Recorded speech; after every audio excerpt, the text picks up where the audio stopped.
इस्तेमालशुदा गाड़ियों पर आयद रेगुलेटरी ड्यूटी खत्म कर दी और 100% पहले जी गुज़िश्ता साल पाकिस्तान की तारीख में पहली मरतबा 1800 सीसी से कम इम्पोर्टेड इस्तेमालशुदा गाड़ियों पर रेगुलेटरी ड्यूटी आयद की थी, जिससे इनकी गाड़ियों की कीमत आसमान तक पहुंच गई थी। यानी फर्ज आप ये कर लें कि 12 लाख वाली गाड़ी तकरीबन 20 लाख और 16 लाख वाली गाड़ी 26 लाख तक पहुंची और 32 लाख वाली गाड़ी 62 लाख तक पहुंची है 1800 सीसी से ऊपर की बात आपने ये अच्छा आपको ये बताते चलें कि ये 1800 सीसी गाड़ियों पर जो लग्जरी गाड़ियों में शुमार की जाती है उन पर भी रेगुलेटरी ड्यूटी आयद की गई थी और ये ड्यूटी अब भी आयद है। अच्छा, तो इस पर अब जरा लोग क्या सोचते हैं? क्या लोगों को ये लगता है? हमें तो नहीं लगता कीमतें कम होंगी। वैसे उसूलन फायदा होना चाहिए, उस पर मजीद भी हम बात करेंगे, लेकिन पाकिस्तान में जो एक तरीकेकार राइज रहा है, कीमतें बढ़ जाती हैं, कम नहीं होती। लेकिन लोग क्या समझते हैं, आपको जरा दिखाते हैं। का एकदम अच्छा है, डिले है मगर अच्छा है, इससे फर्क पड़ेगा, लेकिन बहुत ज्यादा फर्क नहीं पड़ेगा क्योंकि डॉलर रेट की वजह से इस पे कोई इतना खासा इम्पैक्ट आएगा नहीं। बिजनेसमैन जो दूसरे तबके के जो बड़े लोग हैं उनके लिए बड़े फायदेमंद है, उनके लिए बड़ी अच्छी चीज है, मगर ये कि फिर जब जाहिर बात है उनका फायदा है तो फिर नीचे जो लोग होंगे उनके भी फायदे होंगे। और ड्यूटी भी खत्म करनी चाहिए दूसरी चीजों पे, तो ये आवाम के लिए अच्छा हो जाएगा। ये अच्छा एक इकदाम है गवर्नमेंट की तरफ से कि टैक्सेस ख़त्म किए जाएं और मजीद किए जाएं कि आवाम को रिलीफ मिले। गुफ्तगू आपने अवाम मुलायजा कर ली, वो भी इसी बात से इत्तेफाक करते नजर आ रहे हैं कि जी उन्हें ज्यादा अवाम की गुफ्तगू आपने मुलायजा की और हाजी साहब की और मेरी शिकवे से भरी गुफ्तगू जो मैंने उनसे किया पता नहीं और है जिसका उन्होंने जवाबी शिकवा किया वो भी आपने सुना और मुलायजा किया। तो हाजी मोहम्मद शहजाद साहब हमारे साथ, HM शहजाद साहब मौजूद हैं जो कि चेयरमैन है पाकिस्तान मोटर डीलर्स एसोसिएशन। बहुत शुक्रिया सर, आपने हमारे लिए वक्त निकाला। बड़ा जबरदस्त कलर आपने माशाल्लाह पहना हुआ है, आंखों को रौनक बख्श रहा है। तो ये बताएं कि ये मेरा तो ये शिकवा है ये हुकूमत से कि चीज़ें जब बढ़ जाती हैं उसके बाद कम भी हो जाती हैं, लेकिन पता नहीं बड़े जालिम लोग हैं, वो चीज़ों को कीमतों को नीचे आने नहीं देते। ये जो रेगुलेटरी ड्यूटी जो 100% थी अब इसको 0 पे किया गया, इसका कोई इम्पैक्ट नज़र आ रहा है मार्केट में? अच्छा, मैं थोड़ा सा आपको ये बताऊं कि पाकिस्तान की हिस्ट्री में कभी भी 1800 सीसी तक की गाड़ी पे रेगुलेटरी ड्यूटी नाफिज नहीं हुई थी। ठीक है। अच्छा, ये वो गाड़ियां हैं जो TR बैगेज गिफ्ट के तहत समंदर पार पाकिस्तानी बेचता है। ठीक है। कोई इंपोर्ट तो है नहीं कि आप LC खोलेंगे और डॉलर जा रहा है आपका। ये उस वक्त हुकूमत को काफी बातें हमने समझाई, लेकिन बहरहाल एक उस वक्त सूरत हाल ऐसी थी कि वो तमाम चीजों को हुकूमत ने जो है वो LC समझकर या दूसरी बातें समझकर उसको रोक दिया। देर आए दुरुस्त आए, 31 मार्च को इन्होंने रेगुलेटरी ड्यूटी जो टाइम खत्म हो रहा था उसको एक्सटेंड नहीं किया, यानी अब उसको खत्म कर दिया। फौरी तौर पर इसका इम्पैक्ट इसलिए नहीं मिलेगा कि इन गाड़ियों को आने में टाइम लगेगा, तकरीबन आप समझ लें 45 से 60 दिन लगते हैं। जी जी ठीक है। अच्छा, जैसा अभी आपने सवाल किया ना, तो आज तक अभी भी समंदर पार पाकिस्तानी, क्योंकि गाड़ियां इंपोर्ट नहीं होती, ये TR बैगेज गिफ्ट के तहत समंदर पार पाकिस्तानी अपने रिश्तेदारों को भेजता है। आज लेकिन तक अब थोड़ा सा उसको कारोबारी शक्ल भी दे दी जाती है, अब कुछ ज्यादा ही भेजते हैं। दे दी है, नहीं भेजते हैं कुछ ज्यादा ही। 90% ये गाड़ियां खरीदो फरोख्त होती है। उससे हुकूमत को एक लास्ट ईयर 100 अरब रुपया रेवेन्यू मिला है। 100 अरब 100 बिलियन। जी, पाकिस्तान की कौन सी इंडस्ट्री है जो ये इतना बड़ा पैसा आपको? अच्छा हाजी साहब, चले मुझे ये बताएं कि अब एक चीज है कि अब जैसे आपने कहा 60 दिन, आज है जनाब 4 मई से 60 दिन आगे के लगा लें, ठीक है, जुलाई में। मैं आपको एक और चीज बताएं। लास्ट ईयर इसी महीने में जो डॉलर था वो 180 रुपए का था। अभी जो है वो 280 290। ठीक है, और कुछ नहीं पता कि शायद 300 पे भी चले थे। लेकिन इस फर्क को कौन निकालेगा?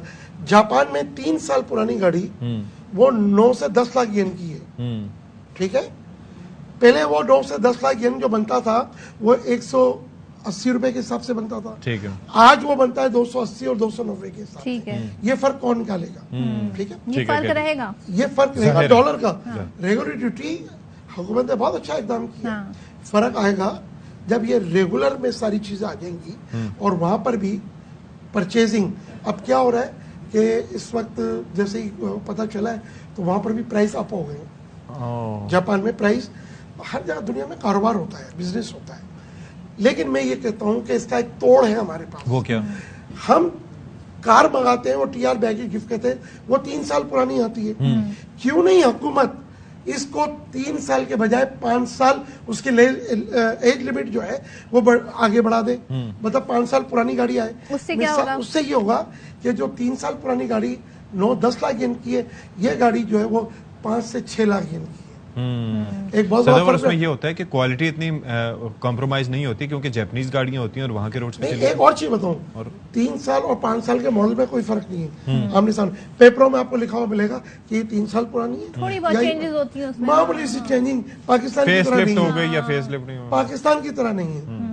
तो मैं हुकूमत से, आपके प्रोग्राम से, तवज्जो से ये भी अपील करूंगा कि जो 3 साल पुरानी कार आ रही है उसे आप कम से कम 5 साल या 7 साल अच्छा, पुरानी मुझे बनाएं। अब एक चीज बताएं कि पाकिस्तानी मैन्युफैक्चर्ड गाड़ियां जो हैं सर, मिसाल के तौर sorry, पर पाकिस्तानी नो मैन्युफैक्चर, हाँ वो Assembled। असेंबल्ड पाकिस्तान में जो असेंबल्ड गाड़ियां हैं उनकी कीमत जो है वो एक सेडान गाड़ी की जो कि 1800 सीसी है वो तकरीबन 1 करोड़ तक पहुंच बिल्कुल। चुकी है। ठीक है, ऐसा ही है अभी भी 1 करोड़ 3 लाख। 1 करोड़ 3 लाख। ठीक है, अब उसी की मुतबादिल के तौर पर अगर हम जापान से कोई हाइब्रिड गाड़ी मंगवाते हैं, वो भले 1500 सीसी हो या 1800 सीसी हो, नाम लिए बगैर मैं आपसे ये दरियाफ्त कर रहा हूं, उनकी कीमत इस वक्त क्या है अगर लेट से कि वो 4.5 ग्रेड के हैं या किस तरीके से? अगर तो ये अगर हम रेगुलेटरी ड्यूटी वाली बात करें तो जाहिर सी बात है वो ऊपर है, वो ऊपर चली जाती है। लेकिन इस वक्त अगर हम 1500 और 1800 सीसी के अंदर मंगाएंगे तो वो गाड़ी कबलस यहाँ आने से पहले मैं आपको ये बता दूं कि उसकी कीमत इससे कम होगी, इससे कम कम से कम 20-25 लाख रुपए कम इस होगी। वक्त मार्केट में क्या रेट है सर? इस वक्त क्योंकि लोगों ने रेगुलेटरी ड्यूटी भी भरी है, लोगों ने डैमेज भी भरा है, इस वक्त वो कम से कम 95 से 1 करोड़ 5 लाख रुपए। कितने ग्रेड की? 1800 सीसी या 1500 सीसी? 1800 से ठीक है, और 1500 जो है वो 85-80 करोड़। अच्छा सर, ये बताएं अब जो हम प्राइस देख लेकिन रहे अब हैं, ये जो हो रहा है ना, इससे बात प्राइस- कितने की होगी? यार ड्यूटी में 100% का फर्क आ गया ना। पहले ड्यूटी कितनी थी? लाखों में बताएं। मिसाल के तौर पर 1500 सीसी 1500 सीसी की एक मिसाल ले ले। आरडी से पहले उसकी ड्यूटी थी 32-33 लाख, ओह। आरडी लगने के बाद 64 लाख रुपए ड्यूटी हो गई। ओके, तो ये फर्क तो आएगा, लेकिन फिर डॉलर डॉलर का फर्क, लेकिन फिर भी 10-12-15 लाख रुपए फर्क जरूर आएगा। 10-12-15 लाख फर्क आएगा। जी, छोटी गाड़ी अगर हम मीरा लेंगे, मीरा आरडी दलने से पहले 22-23 लाख की बिकती थी, जब आरडी दल गई वो चली गई 32-33 लाख।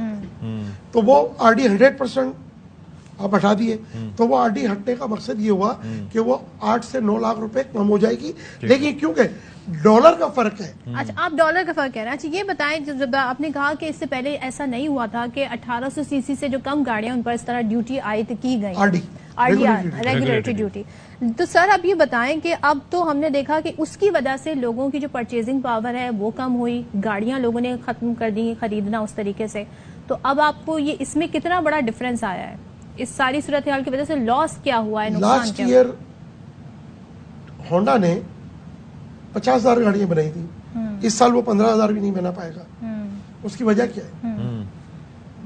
पिछले इस 5-6 माह में 4 से 8 मरतबा, कुछ लोगों ने 4-5 मरतबा, कुछ लोगों ने 8-8 मरतबा कीमतें बढ़ाई हैं। अच्छा, मैं क्या कहता हूँ हुकूमत से और इन लोकल असम्बलियों से, हम देखें पाकिस्तानी सबसे पहले पाकिस्तान, अगर हमारे मुल्क में मैन्युफैक्चरिंग हो रही होती आज हम इस जगह नहीं पहुंचते। आज एक कंपनी को 40 से 41 साल हो गए, आज तक मैं असेंबलर से, जब 80s में जब MOU साइन हुआ था, डिलीशन प्रोग्राम के ऊपर एक साइन हुआ था, उसकी स्प्लिट ये थी कि 5 साल बाद ट्रांसपोर्ट टेक्नोलॉजी हमारे मुल्क में होगी, हम मैन्युफैक्चरिंग करेंगे।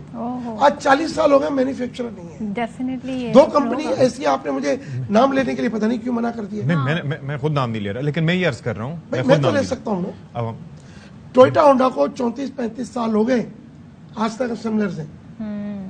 ये देखे ना, आज हम मैन्युफैक्चरर होते, आज हम अपने मुल्क की जरूरत को पूरा कर रहे मैं एक चीज अर्ज होते, कर रहा हम एक्सपोर्ट करके अपने मुल्क के लिए डॉलर ला रहे होते। यही steps तो हमने हाजी नहीं साहब, मैं लिए। एक चीज ये कह रहा हूँ कि आपने जिस तरह से तस्करा किया जनरली, अब एक गाड़ी जिसके अंदर जो है वो सारे फीचर्स हैं ना, मतलब बेसिक एयर बैग्स हैं और फिर कोलिजन कंट्रोल है, रडार, पता नहीं ब्ला ब्ला ब्ला, डिपेंडिंग ऑन द ग्रेड और उसकी स्पेसिफिकेशन क्या है। एक गाड़ी है जो कि लोकली असेंबल्ड है, उसके अंदर इतना कुछ नहीं है, लेकिन कीमतें बढ़ी हैं और लोग खरीद रहे हैं। क्या ऐसा है कि कीमतें बढ़ी हैं, लोग नहीं खरीद रहे? हाँ बिल्कुल ऐसा है, लोग नहीं खरीद रहे? नहीं खरीद रहे, नहीं उसकी खरीद। वजह ना कोते खरीद में नहीं है। सुजुकी जो 14 लाख की थी भाई 27.5 लाख की हो गई उसकी है। वो वर्थ कैसे नहीं लेंगे है, आप? वर्थ नहीं है ना। नहीं है। अच्छा 2-3 और इश्यूज भी हैं। फिर स्टेट बैंक ने जो है वो जो कार फाइनेंसिंग थी वो 30 लाख पे स्टॉप कर दी। हाँ वो कर दिया, एक ये भी बड़ा फर्क पड़ा, वरना तो लोग फाइनेंस करवा वो भी ले रहे ठीक थे। है, ठीक। लेकिन देखिए यहाँ 2-3 चीजें हैं। हमें ये जो इंडस्ट्री है ये असेंबलर को चाहिए कि मैन्युफैक्चरिंग की तरफ जाए। हुकूमत को भी चाहिए कि हमें और इन्हें बिठाए टेबल पे और मुल्क के मुफाद में हम बात करें। मुल्क का मुफाद सबसे पहले, ठीक। गाड़ी की फरोख्त ज्यादा होना कम होना ये अपनी जगह है। सही। अगर हुकूमत चाहती है कि इन्हें बड़ा अमाउंट मिले डॉलर में तो टीआर बैगेज गिफ्ट के तहत आने वाली जो गाड़ियां हैं, आपने कहा उसे 5 उसकी तक। एज लिमिट बढ़ा एज दें। लिमिट बढ़ा दें। आप तस्वर नहीं कर सकते कितना हुकूमत फर्क हुकूमत को लास्ट ईयर हमने 100 अरब दिए, 150 से 200 अरब बिल्कुल हुकूमत को मिलेंगे, वो भी डॉलर में। डॉलर्स में मिलेंगे। सोचे जी क्या बता रहे हैं शहजाद साहब हमारे साथ, और बहुत जबरदस्त आपने सारी सूरत हाल पर गुफ्तगू की। Thank you so much sir. और हुकूमत सोचे, गौर करे। आई डोंट नो इतने यहाँ पर लोग हैं जो आपको मशवरे दे सकते हैं, बता सकते हैं क्या पॉलिसी अपनाएं, उसके बावजूद भी चीजें सुधरती नहीं है। अच्छा जी, मैं तो परेशान ही हूँ। किस और बात मुझे पे पता नहीं परेशान क्यों, हैं? मुझे इस बात पे उम्मीद नहीं है कि कीमतें उस हद तक कम होंगी। अल्लाह करे कि ऐसा हो। भाई आज और हम जाहिर खुद है गाड़ियां कि- बना रहे होते हैं अशफाक, वही बात तो उन्होंने कही ना, तो फिर हम एक्सपोर्ट कर रहे होते हैं और बहरहाल। डॉलर्स पे पैसे कमा रहे होते हैं। यानी चले जी डॉलर्स अब आ रहे हैं। जरा तस्करा कर लेते हैं हमारे फायर फाइटर्स भाइयों का।